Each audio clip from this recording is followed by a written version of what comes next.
يا جماعة للمعلومة، موكب السيد الرئيس أحمد الشرع راح يمر إجباري من جنب البنايات اللي ساكن فيهم بشار الأسد في موسكو.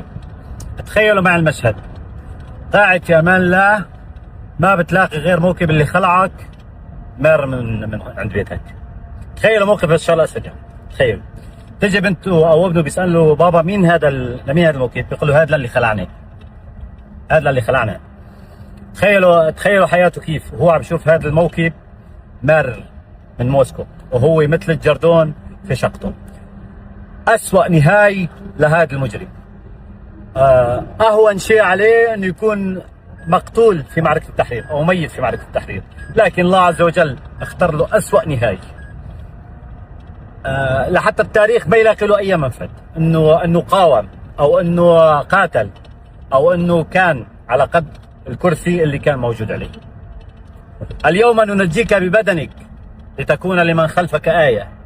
الله عز وجل نجاك في بدنك لتضل عبرة للجميع ولتضل تموت كل يوم 100 مرة، وبعد كل هاي الموتات رح يجي يوم ونشحطك من شواربك. لا مالك شوارب، نشحطك مثل براسك مثل على إعدام إن شاء الله على المحاكمة لناخذ حق السوريين كلهم منك.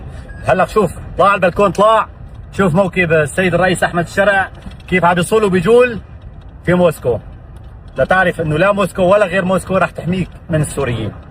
باذن الله رح تحاسبك. مخلوع، شوف اللي خلعك عندك صار.